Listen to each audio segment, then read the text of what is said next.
حضرت عمر رضی اللہ تعالیٰ عنہ کا دربار لگا ہے. ایک شخص کو پکڑ کر لوگ لے آتے ہیں کہ اس شخص نے ہمارے باپ کو قتل کر دیا. حضرت عمر رضی اللہ تعالیٰ عنہ نے پوچھا کیا ماجرا ہے بھائی؟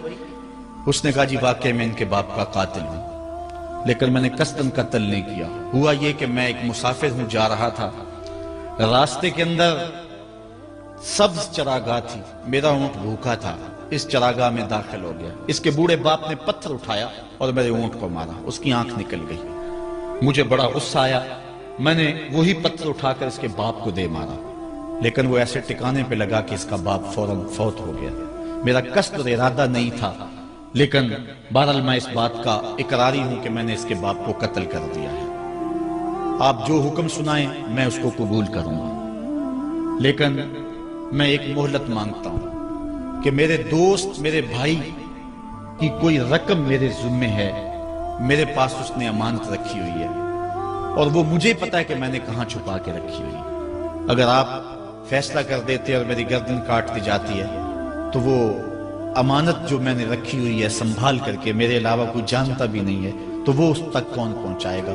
اگر آپ مجھے 3 دن کی مہلت دے دیں تو میں جا کر کے اس کی امانت اس کو واپس کر کے پھر واپس آؤں گا. پھر یہ پھندا پھانسی کا میں اپنے گلے میں ڈلوانے کے لیے تیار ہوں گا. حضرت عمر رضی اللہ تعالیٰ عنہ نے فرمایا کہ کوئی شخص تیری ضمانت دے دے تو ہم تجھے چھٹی دینے کے لیے تیار ہیں.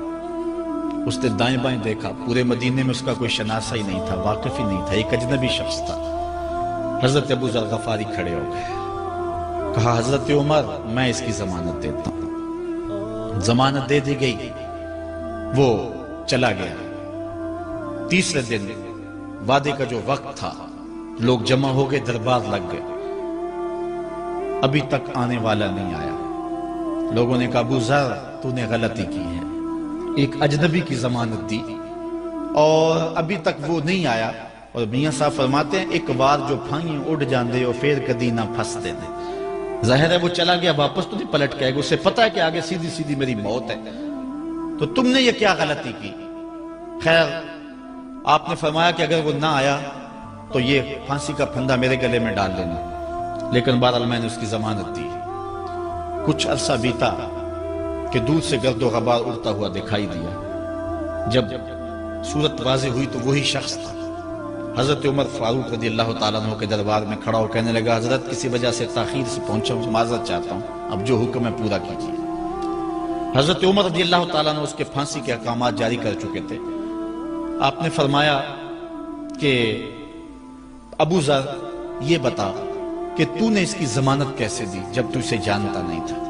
تو سنو حضرت ابو ذر غفاری نے کیا کہا ایک اجنبی میرے محمد کے مدینے میں پناہ مانگ رہا تھا اور اس نے چاروں سمت دیکھا اور کوئی شخص نہیں تھا جو اس کو امان دیتا اور اس کی ضمانت دیتا.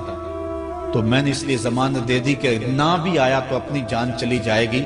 کل کو یہ تو نہیں کہے گا کہ محمد کے مدینے میں کسی نے ضمانت مانگی تھی، پورے شہر میں کوئی ضمانت دینے والا نہیں تھا.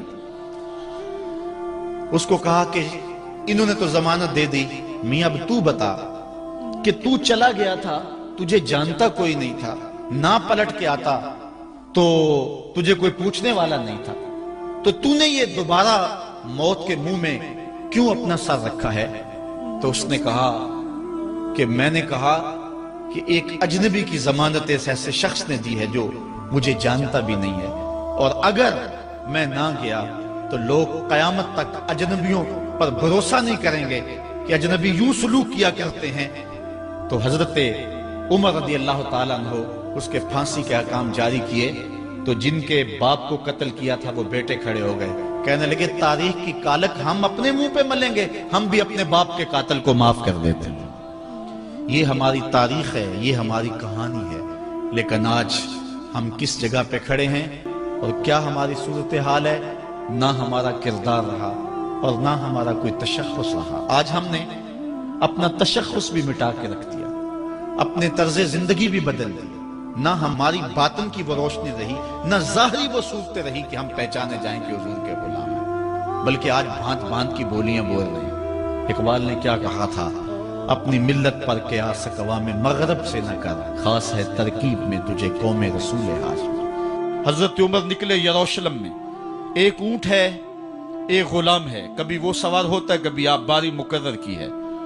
جب قریب پہنچے یروشلم کے تو عمر کی باری نکیل پکڑنے کی اور غلام کی باری اوپر سوار ہونے کی آ گئی۔ غلام نے کہا آقا میں مرضی سے اپنی باری چھوڑتا ہوں، آپ آ جائیں، دشمنوں کے مفتوحہ علاقے میں آ رہے ہیں، تازہ تازہ علاقہ فتح ہوا ہے، اسلام کی شان و شوکت ظاہر ہو۔ عمر نے کہا اسلام کی شان و شوکت ایسے ظاہر نہیں ہوتی ہے، اپنی باری پہ تم بیٹھو گے، اپنی باری پہ میں بیٹھوں گا۔ لوگ منتظر کھڑے ہیں، دور سے جب دیکھا کہا اس کی ہیبت سے کانپتے تھے ہم، یہ تو کوئی حبشی لگتا ہے، رنگ کالا ہے، ہونٹ موٹے ہیں، اس سے تو زیادہ حسین اس کا غلام ہے جو آگے آگے چل رہا ہے۔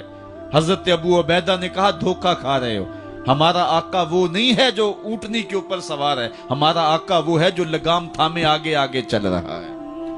حضرت عمر رضی اللہ تعالیٰ عنہ کو آگے بڑھ کے جابیہ کے مقام پہ حضرت ابو عبیدہ بن جراح نے استقبال کیا، تو حضرت عمر آگے بڑھے اور انہوں نے آگے بڑھ کر کے حضرت ابو عبیدہ کے دونوں کندھوں پہ ہاتھ رکھا، اور سنو حضرت عمر نے کیا کہا لا الہ الا اللہ انا کنا اذل قوم فاعزنا اللہ بالاسلام۔ کہا کہ لا الہ الا اللہ، اے ابو عبیدہ بن جراح، ہم ایک ذلیل قوم تھے اور اللہ نے ہمیں اسلام کی وجہ سے عزت عطا کی ہے، اور میں تمہیں ایک تاریخ ساز بات کہنے لگا ہوں، اور وہ یہ ہے کہ جب تک ہم اس عزت والے اسلام کے دامن کو تھامے رہیں گے ہماری عزت قائم رہے گی، اور جب اسلام کے علاوہ کسی اور جگہ سے عزت ڈھونڈیں گے تو رسوا کر کے رکھ دیے جائیں گے۔ یہ ہے وہ خلاصہ جو حضرت عمر نے امتوں کے عروج و زوال کا بیان کیا ہے۔ اس امت کو جو خیرات ملی ہے تخت و تاج کی، وہ پینٹاگون سے نہیں ملی، وہ واشنگٹن سے نہیں ملی، وہ وائٹ ہاؤس سے نہیں ملی، وہ محمد عربی کے جوڑوں کا صدقہ ملی ہے۔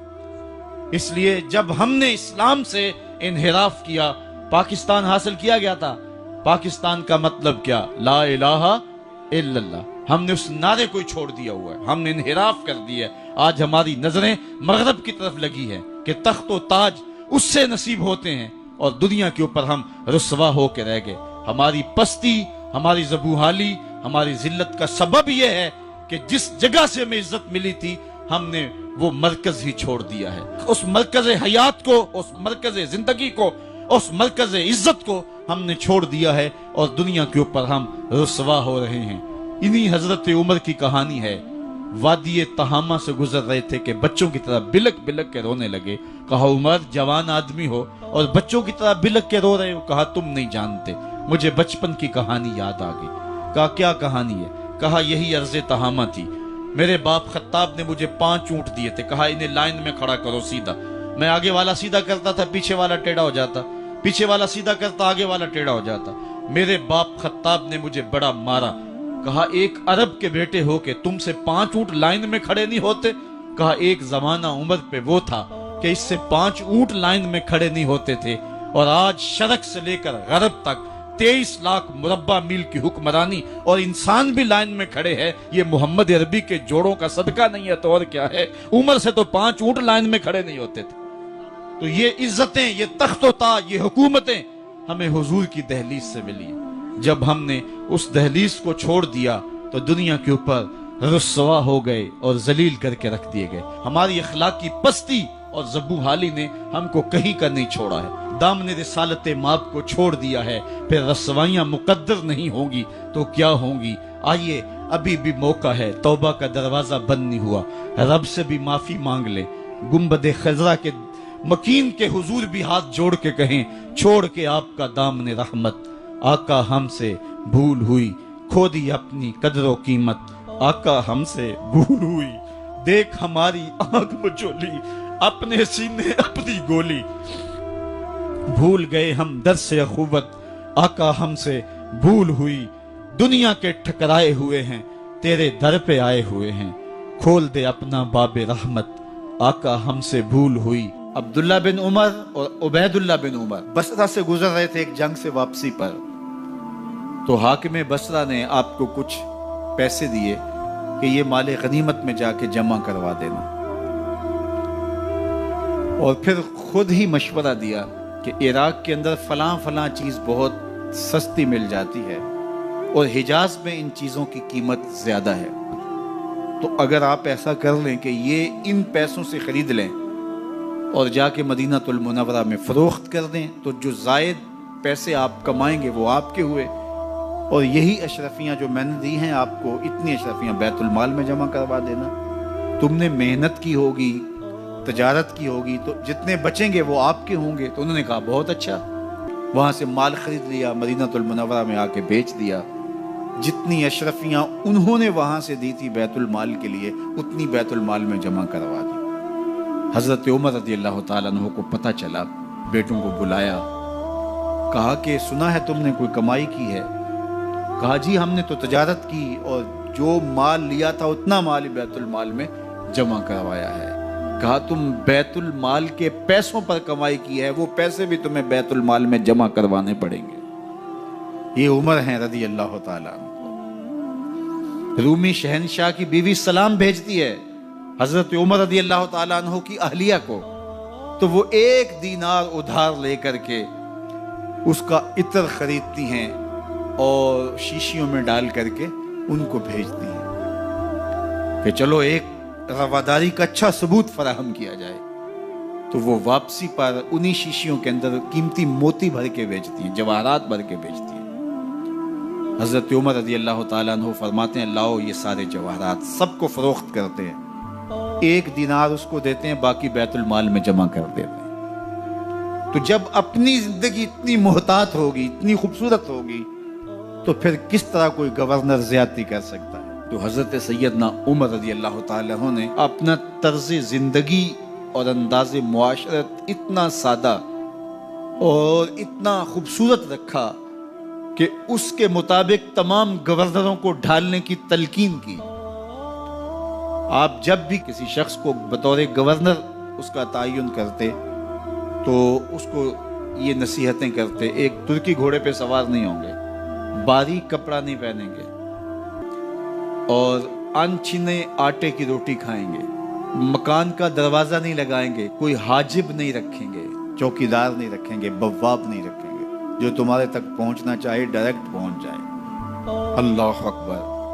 اور پھر جب کسی کو متعین کیا جاتا اس کی جائیدادیں لکھ لی جاتی کہ اس کے پاس کتنی جائیداد ہے، وہ حساب اپنے پاس رکھتے. اور جب وہ معزول ہوتا یا اس کا وقت ختم ہوتا تو آپ دیکھتے کہ اب اس کے پاس جائیداد کتنی ہے. اگر وہ جو پہلے آپ نے اپنے پاس ریکارڈ رکھا ہوتا اس سے جائیداد اس کی زیادہ ہوتی تو حضرت عمر بقیہ جائیداد بیت المال میں جمع کرتے.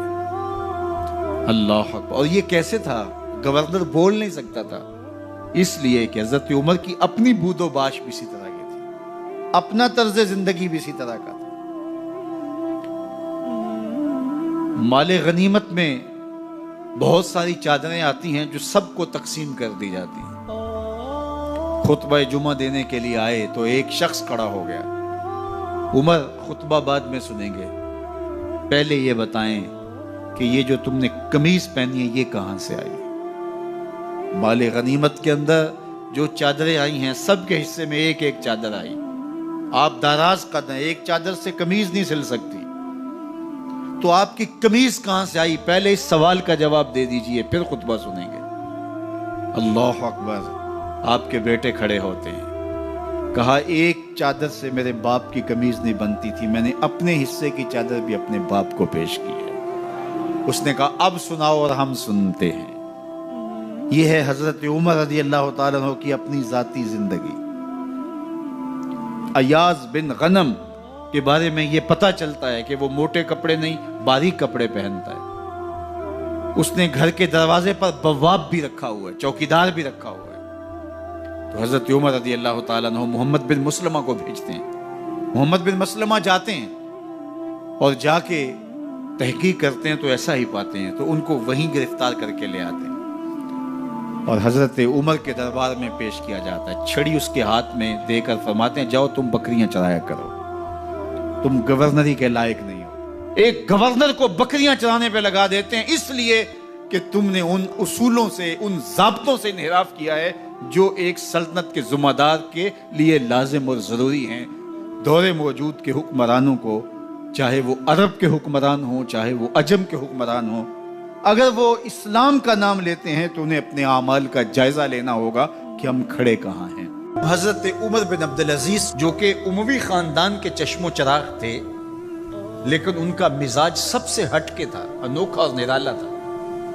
سلیمان نے ساری زندگی تخت و تاج کی بسر کرنے کے بعد سوچا کہ میں ان کو اپنا نائب بناؤں۔ تو خیر جب ان کا انتقال ہوا تو لوگ دمشق کی جامع مسجد میں جمع ہوئے اور وصیت نامہ پڑھا گیا۔ تو حضرت عمر بن عبدالعزیز کھڑے ہوئے، فرمایا لوگوں نہ تو میری منشا تھی کہ مجھے خلیفہ بنایا جائے اور نہ مجھے اس بات کا علم تھا، یہ میری منشا اور آپ لوگوں کی مشاورت کے بغیر کیا گیا ہے، میں اس سے دستبردار ہوتا ہوں، آپ جس کو چاہیں اپنا خلیفہ مقرر کر لیں۔ تو لوگوں نے کہا آپ ہی ہمارے امیر ہیں، آپ ہی ہمارے خلیفہ ہیں۔ تو آپ نے فرمایا کہ جب تک اللہ کی اطاعت کرتا رہوں تب تک تمہارا خلیفہ رہوں۔ اور پھر آپ نے حکم نامہ جاری کیا کہ میری جتنی جائیداد ہے ساری بیت المال میں جمع کروائی جائے، اور جتنے بھی اموی شہزادے تھے ان کی جائیدادیں جو ان لوگوں کے ضبط کی ہوئی تھی سب کو بھاگ کے سرکار ضبط کرنے کا حکم نامہ جاری کیا۔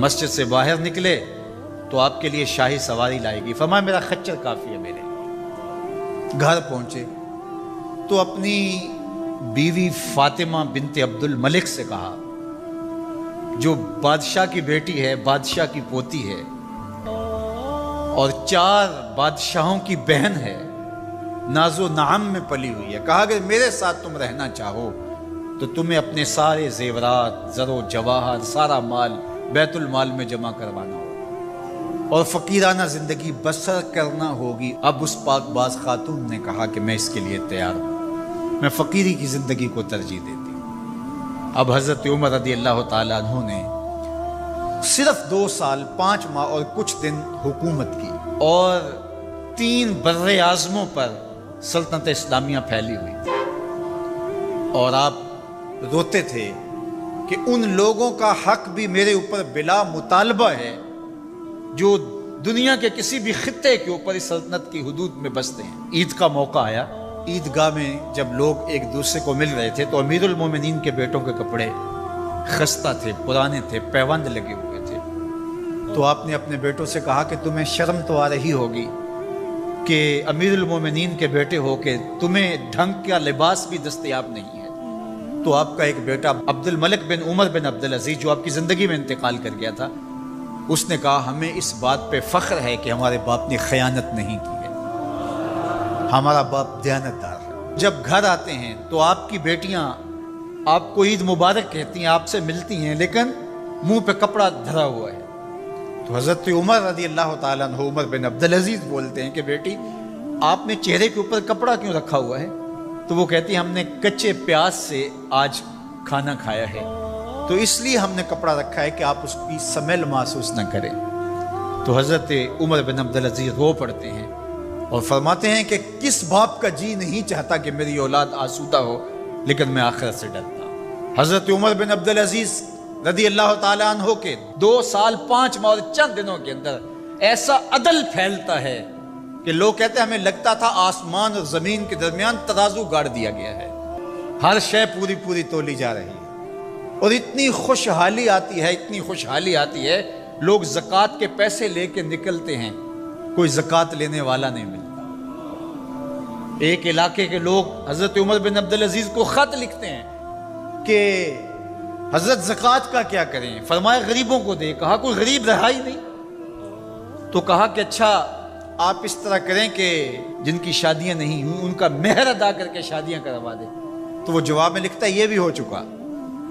تو کہا لوگوں کو قرضہ دے دیں۔ کہا کسی کو قرضے کی ضرورت ہی نہیں ہے۔ تو پھر فرماتے ہیں اچھا غیر مسلموں کو قرضہ دیں تاکہ وہ کھیتی باڑی کر کے زراعت کے کام کو بڑھائیں۔ یہ عمر بن عبدالعزیز کا دور ہے۔ عدل پھیلا، نور پھیلا، روشنی پھیلی، شہزادگی کی زندگی سے ایک دم اپنے آپ کو ایک چھوٹے سے کٹیا کے اندر محدود کر دیا۔ اللہ اکبر۔ حضرت عمر بن عبدالعزیز رضی اللہ تعالی عنہ مسلمانوں کے نامور خلیفہ ہے، اور ان کو ان کے عدل، ان کے انصاف ان کی سادگی اور ان کی زندگی کے اس خوبصورت طرز کی وجہ سے عمر ثانی کہا جاتا ہے۔